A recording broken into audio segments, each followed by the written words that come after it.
መንፈሳዊ ድንዛዜ ምንድነው? በቃ ህይወትን በዚች ምድራዊ በሆነች ነገር ብቻ ካልኩሌት አድርጎ ለነዚህ ነገሮች ብቻ በማሰላሰልና በማሰብ መንፈሳዊውን ነገር ፍጹም በመርሳት ህይወትን በዚህ አቅጣጫ ተሰነደ አንዳንድ ጊዜ ምን ይሆናል ለመንፈሳዊ ነገር ቅዝቅዝ ያለና የሞተ ማንነት ይኖራል። መኖር ልንኖር ይገባል። ስንኖር በምቾት ማንንም መኖርን የሚጠላ የለም። ግን ምቾታችን ጌታን እንዳይሸፍንብን ልንጠነቀቅ ይገባል። ግን አብዛኞቻችን ከመንፈሳዊ ነገር ስንጎልና መንፈሳዊ ድንዛዜ ስንገባ የምንታየው በጣም ተራ በሆኑ ነገሮችና ኮምፎርት ዞኖቻችን ናቸው። አንዳንዶቹ ነገሮች እኮ የህይወትና የሽረት ጉዳይ ላይ ሆኑ ይችላሉ። መንፈስ ሁሉ ጊዜም ቢሆን ደስ የሚለው እግዚአብሔርን በማክበር እግዚአብሔርን ቃል በመስማት በመጸለይ በመጾም ቅዱሳን ጋር ህብረት በማድረግ ነው። በዚህ ደስ የሚለው አንዱ ነገር ቅዱስ መንፈስ በውስጣችን ሆኖ የሚያደርገው አንደኛው ፈንክሽን ጌታ ኢየሱስን በእኛ ውስጥ ሆኖ ማክበር ነው። ደግሞ እኛን ወደ ክርስቶስ ማሳደግ ነው። በእኛ ውስጥ ሆኖ ደግሞ ጌታ ኢየሱስ ክርስቶስ እንዲመጣ ማስናፈቅ ነው። በጣም አደገኛ በጸሎት የማይወጣ ድንዛዜ የትምህርት ድንዛዜ ነው። ሰው በትምህርት ከደነዘዘ ያን ትምህርት በትምህርት ካላወጣው በስተቀር ወይ በተሻለ ዕውቀት ካላወጣው በስተቀር በምንም መልኩ ከዚህ ድንዛዜ ውስጥ መውጣት አይቻልምና በቃ ከእግዚአብሔር ዙፋን ስር በርከክ ማለት አለበት። በቃ ጌታ ወይ እርዳኝ፣ ከዚህ ነገር ነፃ መውጣት ፈልጋለሁ። ለዚህ ነገር ደግሞ ኃይል የማገኘው ካንተ ነው። ጸጋ ያስፈልገኛል፣ ኃይል ያስፈልገኛል። እንደገና ልታድሰኝ እፈልጋለሁ። ጸጋው ምን ያደርገዋል? ለዚህ ነገር ወደ እውነት ሁሉ ይመረዋል።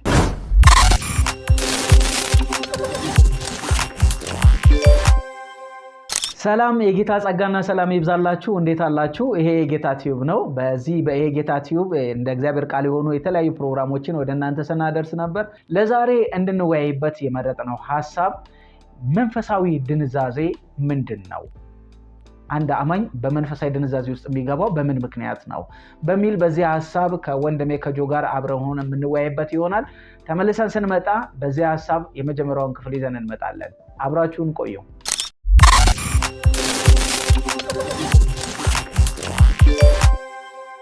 ለዛሬ የመረጥነው ሐሳብና ርዕስ መንፈሳዊ ድንዛዜ ምንድነው? አንድ አማኝ በመንፈሳዊ ድንዛዜ ውስጥ የሚወድቀው በምን ምክንያት ነው?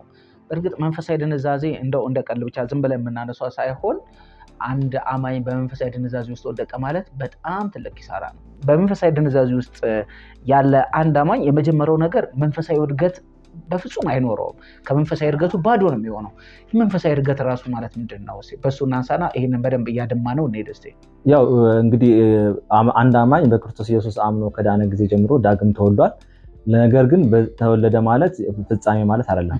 ልንኖርበት እያደግን ወደ ክርስቶስ ሙላት እንድንደርስ እግዚአብሔር ወደ መምሰል ማደግ እንዳለብን የእግዚአብሔር ቃል ያዘናል። ስለዚህ በዚህ ፕሮሰስ ውስጥ ነው እስከ ህይወታችን ፍጻሜ ወይ ወደ ጌታ እስከምንሄድ ድረስ ወይ ደግሞ ጌታችን ኢየሱስ ክርስቶስ እስከሚመጣ ድረስ በዚህ የህይወት ሙላት ውስጥ በእድገት እንኖራለን ማለት ነው።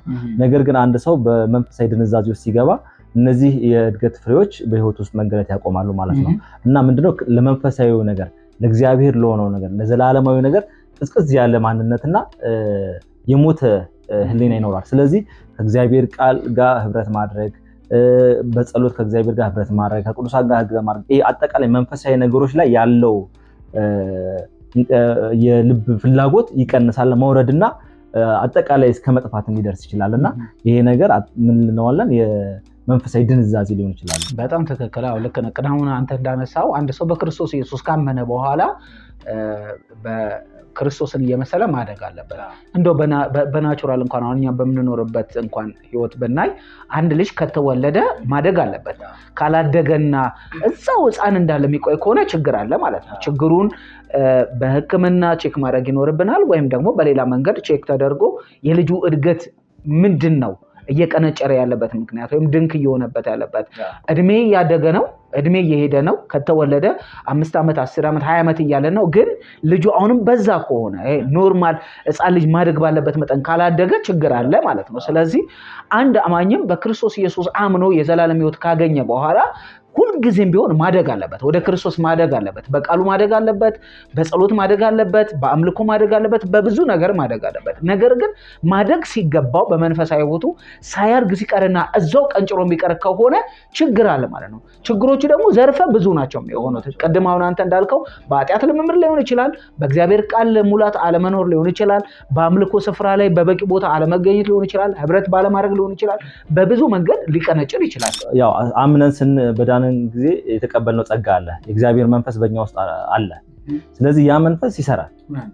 ግን ምንድነው ያንን መንፈስ እኛ እንዳይሰራ የኛ መንፈሳዊ ህይወት መራቃችን ወይ ደግሞ በኃጢአት ውስጥ ቅድም በዘረዘርናቸው ነገሮች መሆናችን መንፈስ ቅዱስ በእኛ ውስጥ እንዳይሰራና በፍሬ እንዳይገለጥ ያደርገዋል። ስለዚህ ግዴታ አንድ አማኝ በውስጡ ያለው ጸጋ ፍሬ የሚያፈራ እድገት ይጠበቃል ማለት ነው። አንድ አማኝ በቃ ማደግ ግዴታ ነው፣ አለማደግ አይቻልም። ካላደግን ምንድነው ችግሩ? ዘሩ ችግር አለበት ማለት ነው። ገብቷል? ከዘሩ ችግር አለ ማለት ነው። ስለዚህ የተቀበልነው ዘር ከማይጠፋ ዘር ከተቀበለን ይሄ ህይወት የሆነ ዘር ከሆነ የተካፈልነው ይሄ በእግዚአብሔር ቃሉነት ላይ የተተከልን ከሆነን ማደግ ምንም ጥርጥር የለውም፣ ግዴታ ነው። በጣም ትክክል። ቀደም እንዳልከው ዳግመኛ የተወለዳችሁት ከሚጠፋ ሳይሆን ከማይጠፋው ዘር ነው ተብሎ ስለተጻፈ የእግዚአብሔር ዘር ደግሞ ሁልጊዜም ቢሆን የሚያደግ ነው፣ በውስጣችን ሆኖ ፍሬ እንዲያፈራ የሚያደርግ ነው። ስለዚህ ዘሩ ጤናማ ካልሆነ በእርግጠኝነት አያደርግም። ስለዚህ የተዘራንበት ዘርን በራሱ ቼክ ማድረግ ያስፈልጋል። በእርግጥ አንዳንድ ጊዜ በጣም ብዙ ሰው ካየ ኢየሱስ ክርስቶስን የሚያውቅ ይመስላል፣ ኢየሱስ ክርስቶስን የተቀበለ ይመስላል። ግን በተግባሩና በፍሬው ስታይ ግን ፈጽሞ ጌታ ኢየሱስ ክርስቶስን የተቀበለ ምንም ነገር የሚታይበት ነገር የለም። ስለዚህ ዘሩን ቼክ ማድረግ አለበት ማለት ነው። ስለዚህ ሰው በክርስቶስ ኢየሱስ ካመነ መንፈስ ቅዱስን ከተቀበለ በውስጡ ካለ በእርግጠኝነት ያድጋል። ካላደገ ግን ችግር አለ ማለት ነው። ደግሞ ችግሮች የሚመጡት ቅድም አንተ እንዳልከው በአንድ ጊዜ አይደለም፣ ዴት የሆነ ፕሮሰስ ነው የሚሆኑት።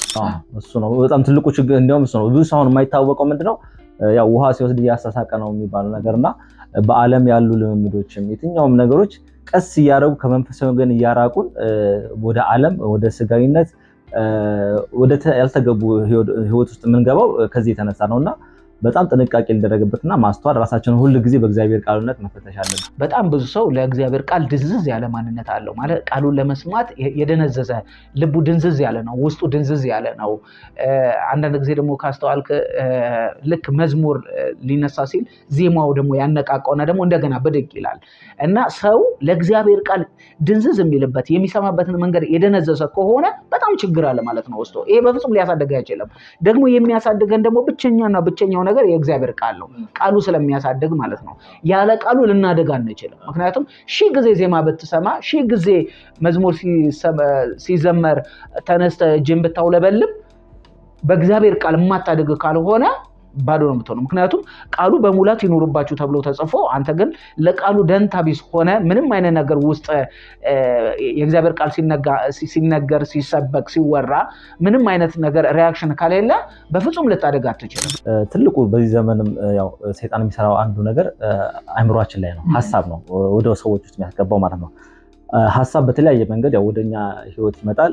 በመስማት በማየት አእምሯችን እነዛ ነገሮች በመለማመድ ከዛ በማሰላሰል አእምሮ ወደ ልባችን ወደ ሀሳባችን ይገባል።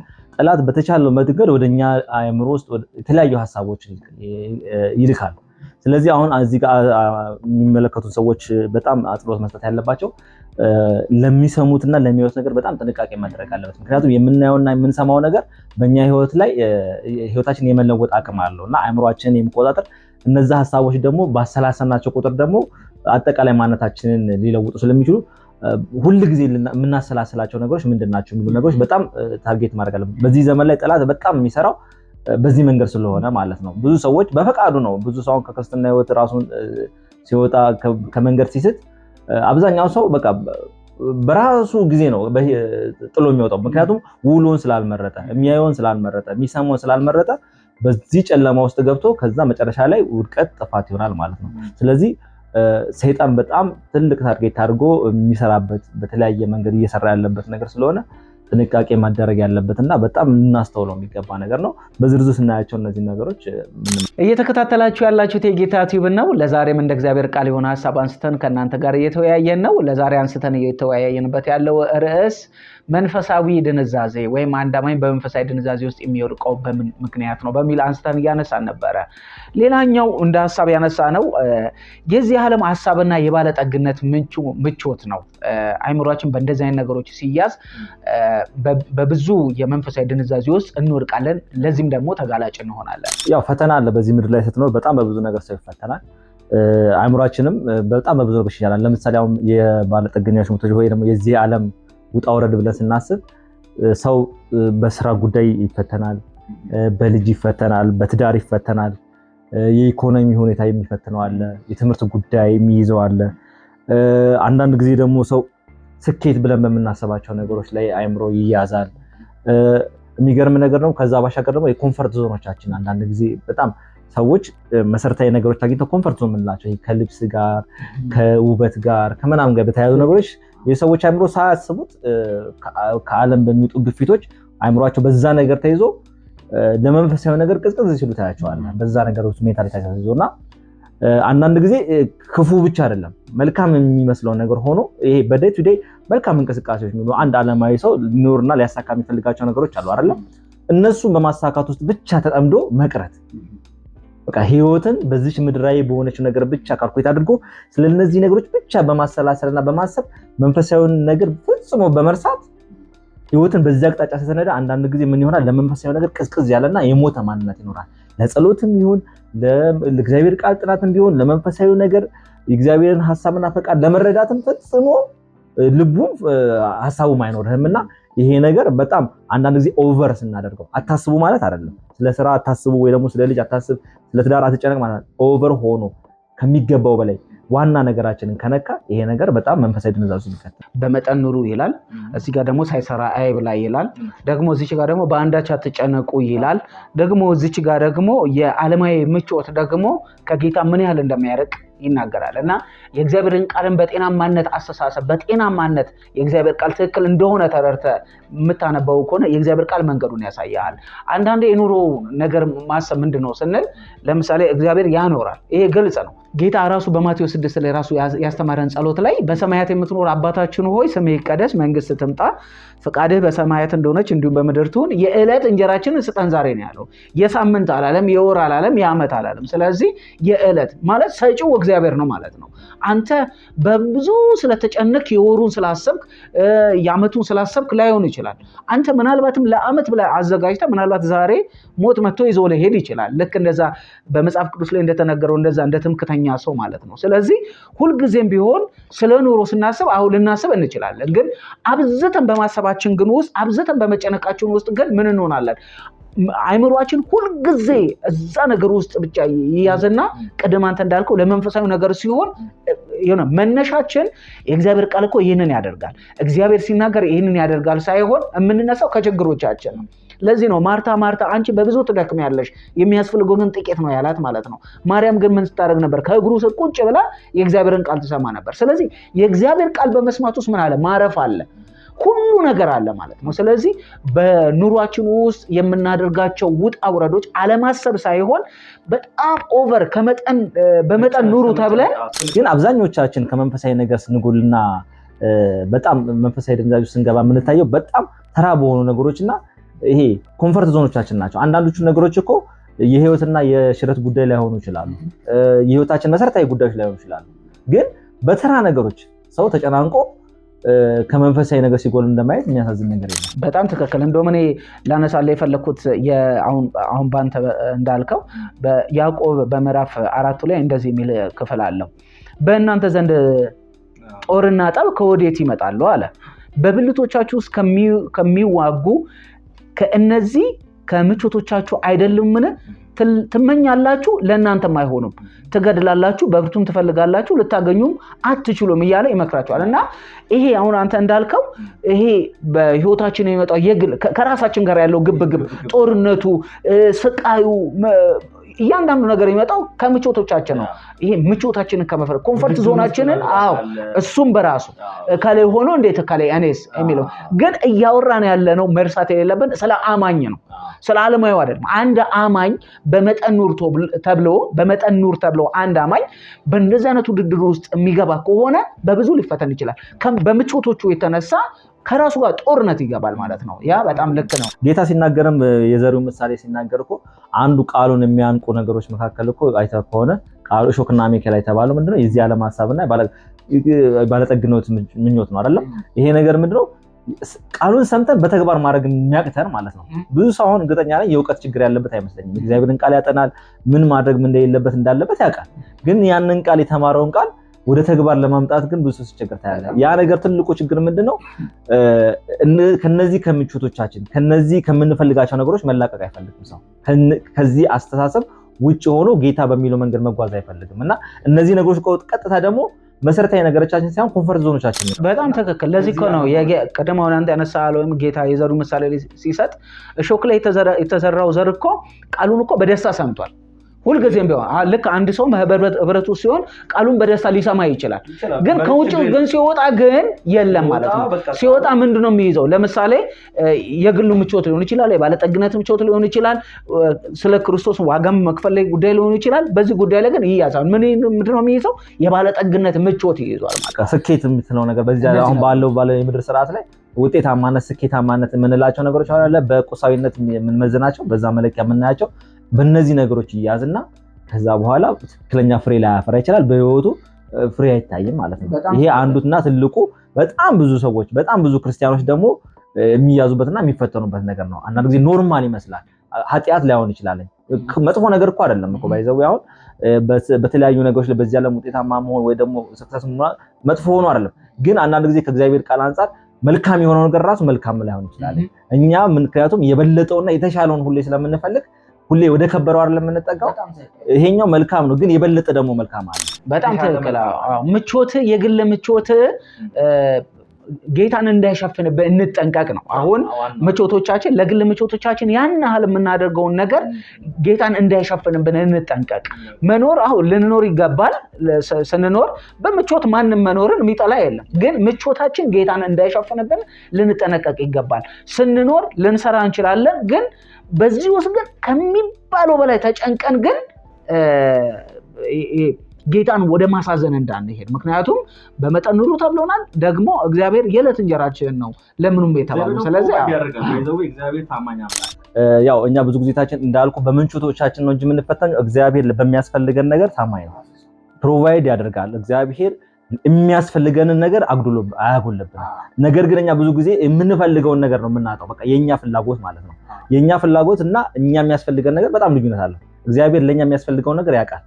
ስለዚህ እሱም ፕሮቫይድ ያደርጋል። ምንም እንኳን ከጸሎት ጋር የተያያዘ ቢሆን ክፍሉ ጌታ ኢየሱስ በአንድ ክፍል ላይ ከናንተ መካከል አባት ልጅ አባቱን ዳቦ ቢለምነው ድንጋይ፣ አሳ ቢለምነው ጊንጥ ይሰጠዋልን?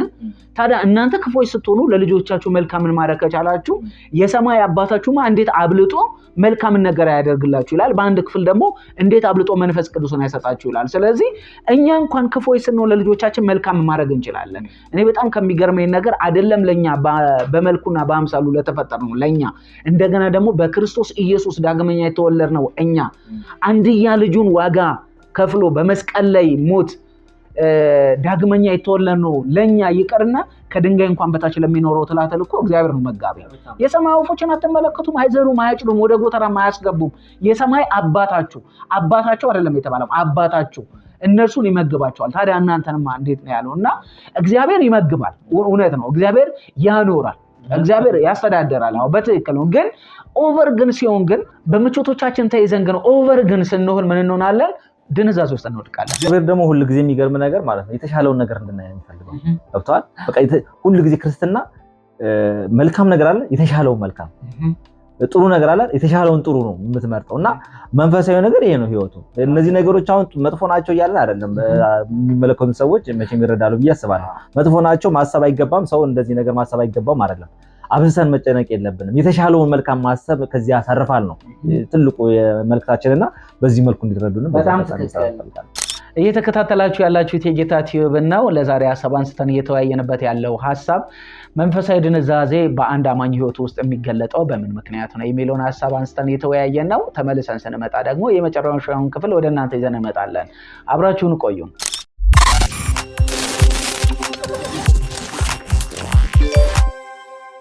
በጣም ትክክል። ሌላው ደግሞ በመንፈሳዊ ድንዛዜ ውስጥ አንድ አማኝ በመንፈሳዊ ድንዛዜ ውስጥ ከሚያስገባቸው ወይም ደግሞ በዛ ውስጥ በጣም ተአምቆ ከሚኖርበት ነገር አንዱ ይሄ ጤናማ የሚመስል ግን ሰውን ወዳልሆነ አቅጣጫ የሚወስድ ትምህርት ነው።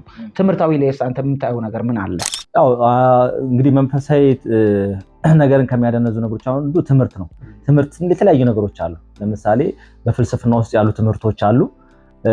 በሃይማኖት ወይ ደግሞ በመንፈሳዊ ነገር ውስጥ ያሉ ትምህርቶች አሉ። እንዲሁም ደግሞ በዓለማዊ የሆነ ትምህርት ኖርማል ማንኛውም ትምህርት የምንማራቸው ውስጥ ያሉ ትምህርቶች መንፈሳዊ ድንዛዜ ሊሆኑ ይችላሉ። እንዴት ሊሆኑ ይችላሉ ብለን ስናይ አሁን አይተህ ከሆነ በዚህ በፍልስፍና ላይ አንዳንድ ሙቭመንቶች አሉ። አሁን ላይ ኒው ኤጅ ሙቭመንት የምንላቸው አሉ፣ የሜታፊዚክስ ሳቢዎች አሉ።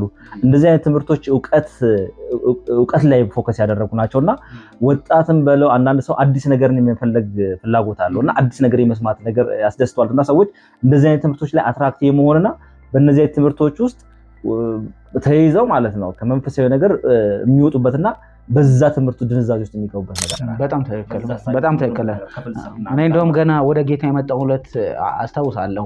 የኦሾን መጽሐፍ አንብበው በጣም ከፍተኛ ድንዛዜ ውስጥ ገብተው በብዙ ያንን ነገር አይምሯቸው ታውኮ በጣም ደንዝዞ ያልሆነ ነገር ውስጥ ገብተው ፈጽሞ በቃ ከመንፈሳዊ በጣም በመንፈሳዊ ህይወት ከኛ በጣም የተሻሉ አደጉ ብለን የምናስባቸው ሰዎች ልክ ዩኒቨርሲቲ በተለይ ደግሞ ወጣቶች ልክ ዩኒቨርሲቲ ሲገቡ ጭራሹንም ኮምፕሊትሊ ተቀይረው ምንድነው ስንል የኦሾን መጽሐፍ አንብበው የሚል ነገር። አንዳንዶቹ ደግሞ ዩኒቨርሲቲም ከገቡ በኋላ አላውቅም እኔ እንዴት ካልኩሌሽኑ እንዴት እንደሆነ ባላውቅም በጣም ጤናማ የነበሩ ልጆች ለእግዚአብሔር ቃል በጣም ጤናማ የነበሩ ለጸሎት ጤናማ የነበሩ ልክ እዛ ሲገቡ በቃ ሎጂካል ይሆናሉ ማለት ሁሉ ነገር በመጨበጥ ላይ ብቻ የተመሰረተ ይሆናል። እና የኛ ደግሞ መንፈሳዊ ህይወት እንደምታውቀው በእምነት ነው እና በተስፋ ነው የተመሰረተው እምነታችን እና ልክ እንዲህ በምትጨብጠው በምታያዘው ነገር አይደለም። እና ልክ አሁን እንዳልከው እንደዚህ አይነት ነገሮች በጣም ብዙ ሰዎችን ኢቭን እንኳን አሁን እንኳን ሶሻል ሚዲያ ላይ በጣም ትኩረት ሰው የሚከታተላቸውና ትኩረት የሰጣቸው ነገሮች ስትመለከት አሁን ትምህርቶቹ ደስ ይላሉ፣ ለአይምሮ ደስ ይላሉ፣ ውስጥን የሚያነቃቃ ይመስላል። የሳይኮሎጂ ትምህርቶች ያሉበት ነገር ይመስላል። ነገር ግን ከጀርባው ያለውን ነገር ስታይ ሰዎችን በሆነ ትምህርቶች ውስጥ የመቃኘትና በዛ ሳቢዎች ሰዎችን የማደንዘዝ ነገር ነውና በዚህ ትምህርቶች ውስጥ ስትያዝ በቃ አስተሳሰብህን ነው የሚለውጠው። ሐሳብ ነው ወደ አይምሮክ የሚገባው። በዛ መመሪያ መሰረት ህይወትን መምራት ትጀምራለህ። ያ ነገር ምን ያደርጋል? ለመንፈሳዊ ነገር ድንዛዜ ውስጥ እንድትሆን ያደርጋል። ለስጋዊ ነገር ልቁ ልትሆን ትችላለህ፣ ግን ለመንፈሳዊ ነገር ነው ድንዛዜ የሚከተል። ሌላው ስንመለከት ደግሞ ከትምህርት አንጻር ስናየው መንፈሳዊ ትምህርቶች ሊሆን ይችላሉ። ጌታ ሲናገር አይተህ ከሆነ በመንፈሳዊ ድንዛዜ ውስጥ የከታቸው መጽሐፍ ቅዱስ ስንመለከት እኮ ትምህርት ነው።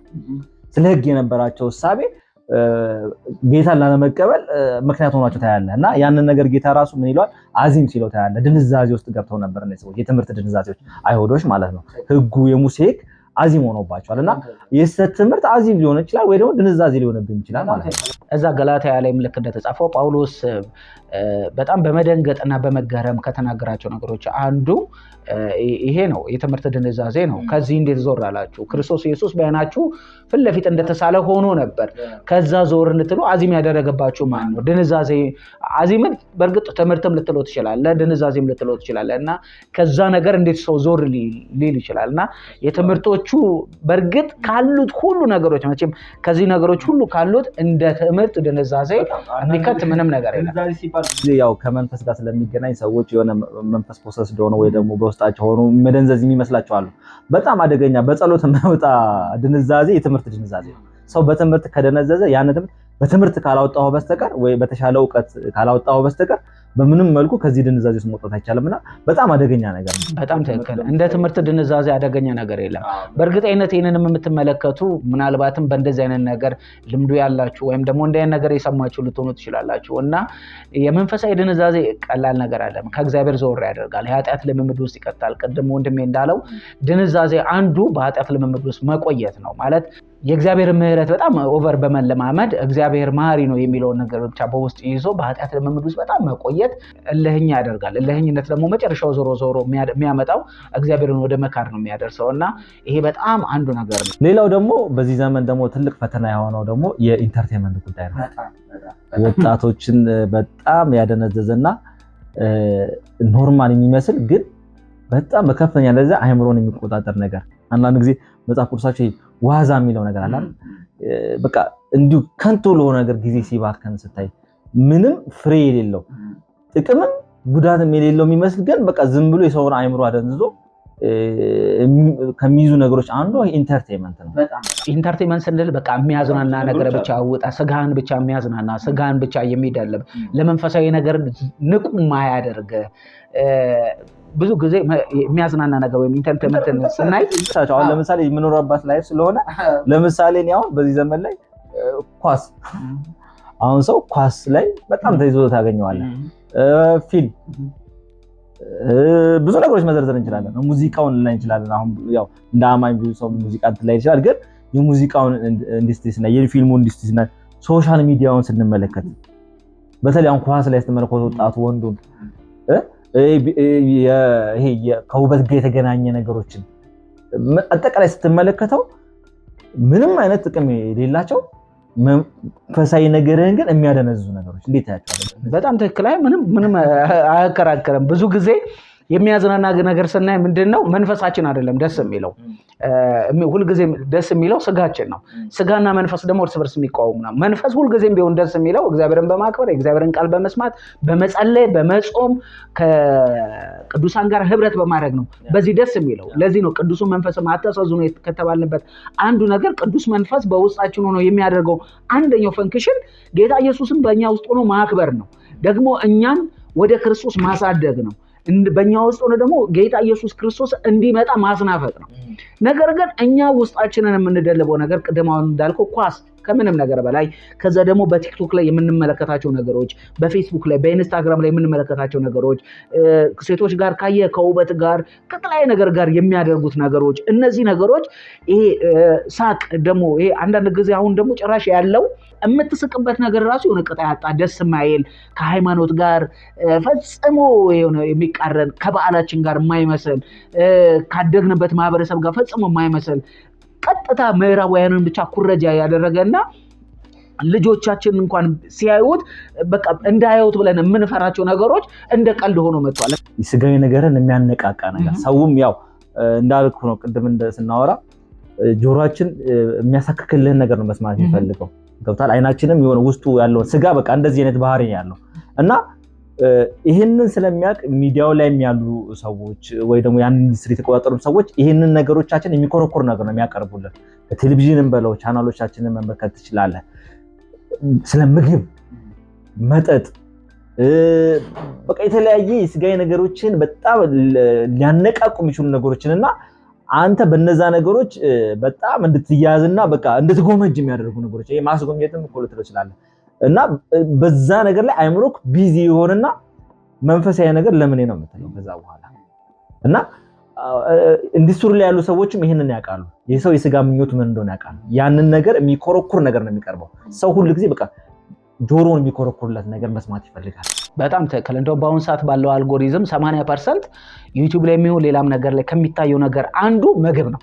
ሁለተኛ ነገር ደግሞ ከውስጡም ይሄ ከሜካፕ ጋር የተያያዘ በጣም ብዙ ቪው ያለው ከዛ ልክ እንደየፐርሰንቱ ደግሞ ይሄ ቀጣያጣ ቀልዶች ምናምን ነገር ይታያል። ይሄ እንደዚህ አሁን እናንተ እንደምናወራው ቁም ነገር የሆኑ እንደ እግዚአብሔር ቃል የሆኑ እንደው መንፈሳዊ እንኳን ባይሆን ለምሳሌ ልጆችን እንዴት ማሳደግ አለብን ጤናማ ብለን የምናስባቸው ነገሮች አሉ አይደል? እነሱ ቪዋቸው በጣም ባዶ ነው እና ሰው የሚወደውም እንደሆነ አላቅም። አሁን ይሄ የመጨረሻውም ዘመን ስለሆነ ይመስለኛል ዋዛና ፈዛዛ የሆነ ነገር ነው እና አሁን እንኳን ስለ ጌታ እንኳን ልታወራ ስትል የሆነ ቦታ ላይ ስለ ጌታ ልንገርህ አቦ በእናትህ እስቲ ወይም በእናትህ ለራሴ ነው የሚል ማለት ነው እና ዘመኑም ይመስለኛል። ስለዚህ እኛ ደግሞ አማኞች ዘመኑን የምንመስል አይደለም፣ ይልቁኑ ዘመኑን ዋጁ ይተዋልና። ስለዚህ ልክ የእግዚአብሔር ቃል እንደሚናገረው በአይምሮ መታደስ ተለወጡ እንጂ ይህንን ዓለም አትምሰሉ እንደተባለው በአይምሮአችን ሁልጊዜም ቢሆን የምንታደስ መሆን አለብን። ዘመኑን የምንዋጅ መሆን አለብን። አንደበቶቻችን ሁልጊዜም ቢሆን ሰዎችን የሚያነጽ ሰዎችን ወደ ቅድስና የሚጋብዝ ለጽድቅ የሚጋብዝ ነው እንጂ እኛ ራሳችን አማኝ ሆነን በእንደዚህ አይነት ነገር ከተዘፈቀን በጣም አስቸጋሪ ነው። እግዚአብሔር ሁላችንን ይርዳል። ያ ላይ የምታያቸው ነገሮች በጣም ያሰጋዋል። አሁን ከኢንተርቴይንመንቱ ባሻገር ሶሻል ሚዲያውን አይተህ ከሆነ በተለያዩ በዘረኝነትና በጥላቻ ነገሮች የተሞላና አንዳንድ ጊዜ የሚዘገንና ለአይምሮ በጣም የሚከብዱ ነገሮችን እንዲነን ብለህ እስክትጠይቅ ድረስ አንዳንድ ጊዜ አማኝ ሆኖ ራሱ በዛ ነገር ውስጥ በጣም ተዘፍቆና በዛ መጠን ሰዎችን ስታይ ትደነግጣለህና ያ ነገር ምን ያህል ፕላትፎርሙ ከባድ እንትን ውስጥ እንደከተተና ትውልዱን በተለይ ወጣቱን ሶሻል ሚዲያው በተለይ ድንዛዜ ውስጥ እንደከተተው ታያለህ። ምክንያቱም አሁን ቅድም ባልከው እንኳን በዘረኝነት ቃላት ጦርነቱ ሰው የሚገባው የመጀመሪያው ነገር ምናልባትም እኮ ምንጩ ጤናማ ነበር፣ ግን ሶሻል ሚዲያ ላይ ከሚያየው ነገር ሁልጊዜ አዳፕቴሽኑ ምን ይሆናል ወደ ውስጥ ዘልቆ ይገባል እና ሁልጊዜም ደግሞ ክፉ ነገር ሁልጊዜም አንድ ጊዜ ልብ ለመቀበል ካስተናገደ ቻው መመለሻ የለም። ስለዚህ ሁልጊዜም ቢሆን ይሄ ለመንፈሳዊ ድንዛዜ ከሚያጋልጡ ነገሮች ራሳችንን ሸሻ ማድረግ እንደገና ቆም ብለን ማየት አለብን። ሌላው የኃጢአት ልምምዶች፣ የተሰወሩ ኃጢአት ልምምዶች አሉ፣ የተገለጡ ልምምዶች አሉና እነዚህ ነገሮች ደግሞ አንደኛው መንፈሳዊ ድንዛዜ ውስጥ የሚከቱ ናቸው። በተለይ አማኝ ከሚፈተንባቸው ትልቁ ነገር ምንድነው? በዝሙት መፈተን አለ። ምክንያቱም በኢንተርቴይንመንት ውስጥ የስጋን ፍላጎትን የሚቀሰቅሱ ነገሮች ስላሉ በዝሙት መያዝ አለ፣ በተለያዩ ሱሶች ውስጥ መውደቅ አለና እንዲሁም በጣም ብዙ ሰው በእንደዚህ ሱሶች ውስጥ የመያዝና በዛ ድንዛዜ ውስጥ ሆኖ ለመንፈሳዊ ነገር ሲርቅ የምናይበት ሁኔታ አለ። እስፔሻሊ አሁን ትውልዱ ላይ የምታየው አለ በዝሙት መያዝ፣ በኃጢአት ስርዓት ውስጥ የመሆንና ይሄ ነገር ፈጽሞ ድንዛዜ ውስጥ መጥቀትና እግዚአብሔር በእኛ ህይወት ላይ እንዳይሰራ ከሚያንቅ ትልቅ እንቅፋት ውስጥ አንዱ ነው። በጣም ትክክል። ምክንያቱም በተለይ እኔ የዝሙት የምትለው ነገር ላይ ማስመር መፈለገው ይሄ በቲክቶክ እና በዩቲዩብ የምንመለከታቸው ነገሮች አንዳንድ ጊዜ ስክሮል ስናደርግ የሚመጣልን ነገር እጅግ በጣም ሰቅጣጭ ነው። አንደኛ በእኛ ሀገር አልጎሪዝም ከ18 በታች ያልሆነ ልጅ ወይም ያልሆነ ሰው እንደነዚህ ምንም አይነት ቪዲዮዎችን ለማየት የሚከለክል ህግ የለም። በጣም የሚገርም ቲክቶክን ክሬት ያደረጉት ቻይናዎች ናቸው። በቻይና አገር አንድ ወጣት ልጅ 18 ዓመት ሲሞላው ቲክቶክን ማየት አይችልም። እንደገና በስህተት ሴክሹዋል የሆነ ነገር ቢመለከት ኢሚዲየትሊ አልጎሪዝሙ ይይዟል፣ ያ ልጅ ይታሰራል። ለነሱ ይሄ ነገር ክሬት ተደርጓል። ለኛ ሀገር ግን ይሄን የሚቆጣጠር ምንም የለም። ለምሳሌ የጌታን ልጅን ታውቃላችሁ፣ ስልኬን በሰጠው ከፍቶ ሊያየው ይችላል። ምንም ችግር የለውም ማለት ነው። የሚቆጣጠረው የለም። እኔንም ለምን ልጅ አየ ብሎ አልጎሪዝሙ መጥቶ እኔን አይነካኝም። በቻይና ግን እንደዚህ አይነት ነገር የለም። ክልክል ነው፣ ፈጽሞ የተከለከለ ነው። ይሄ ቀጥታ ነው መጥቶ ቤት ድረስ መጥቶ የሚይዝ ማለት ነው። እኛ ለእንደነዚህ አይነት ነገር ራሱ ተጋላጮች ነን። ስለዚህ ሁልጊዜ ሶሻል ሚዲያ በጣም የምናበዛ ከሆነ ለእንደዚህ አይነት ነገር በጣም አዲክት ከሆን እንደዚህ አይነት ነገሮች ይመጣሉ። ይሄ ደግሞ ሁልጊዜ በሶሻል ሚዲያ የምናያቸው ሴክሹዋል ነገሮች ባለትዳሩንም ይፈትናል፣ ወንደላጤውንም ይፈትናል፣ ሴቷንም ወንዱንም ማለት ነው። ይሄ ነገር ደግሞ አንደኛው ትልቁ የመንፈሳዊ ድንዛዜ ውስጥ ይከታል። ምንድነው? ኃጢአት ልምምድ ይሆንና በዛ ደንዝዘ ከቀረ በኋላ ምን ይሆናል? ከእግዚአብሔር እየቀረ እየሸሸ ትሄዳለ። መጨረሻ ላይ እግዚአብሔርን ወደ መካር ነው የሚያደርስ እና ይሄ ነገር በጣም ትልቅ ኢሹ ነው፣ መሰረታዊ ነገር ነው። ወጣቶችን በተለይ አሁን ከሱስ ጋር ተያያዘ አሁን ከመጠጥ ጋር ከተለያዩ እንትኖች ጋር ስታይ ትውልዱ አሁን ላይ በጣም በእነዚህ ነገሮች ላይ የመያዝ ነገር ታያለ። አይ ዶንት ኖ አማኖች ላይ ምን ያህል ይሄ ነገር ኢፌክት ያደርጋል የሚለውን ነገር ስታቲስቲካል ምንም ጥናቱ ስለሌለ ምንም ማለታችን፣ ግን ወጣት ሆኖ ይሄንን ቪዲዮ የሚሰሙ ልጆች አንዱ መንፈሳዊ ድንዛዜ ወደ እነዚህ አይነት ልምምዶች፣ ወደ ሱሶች፣ የተለያዩ ሱሶች አሉ። ስለዚህ ወጣቶችም ከዚህ ነገር ላይ ራሳቸውን መጠበቅና ከዚህ ነገር መራቅ ይጠበቅባቸዋል ማለት ነው። በጣም ትክክል። እየተከታተላችሁ ያላችሁት የጌታ ቲዩብን ነው። ለዛሬ ሀሳብ አንስተን እየተወያየንበት ያለው ሀሳብ አንድ አማኝ በመንፈሳዊ ድንዛዜ የሚወድቀው ለምንድን ነው፣ ለምንድነው በመንፈሳዊ ድንዛዜ ውስጥስ የሚወድቀው የሚለውን ሀሳብ አንስተን እየተወያየን ነው። ተመልሰን ስንመጣ የመጨረሻውን ክፍል አንድ አማኝ ከዚህ ከመንፈሳዊ ድንዛዜ ለመውጣት ምን ቢያደርግ ይመከራል፣ ወይም ደግሞ ምን ቢያደርግ ከዚህ ከመንፈሳዊ ድንዛዜ ነፃ ሊወጣ ይችላል የሚለውን ወደ እናንተ ይዘን እንቀርባለን። አብራችሁን ቆዩ።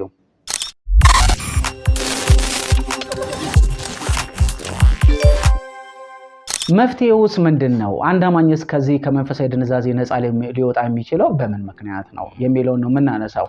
እኔ ምን እላለሁ መሰለህ፣ ወደ ጸጋው ዙፋን መቅረብ የሚለውን አነሳለሁ። ምክንያቱም አንድ አማኝ በመንፈሳዊ ድንዛዜ ውስጥ ሆነ ማለት ኃይል ከሱ እየወጣ ነው፣ ኃይል የለውም፣ ደክሟል፣ ከመንፈሳዊ ሕይወቱ በጣም ሸሽቷል ማለት ነው እና ለመንፈሳዊ ሕይወቱ በጣም ብርታት የሚሆነው ጸጋው ዙፋን ስር ነው።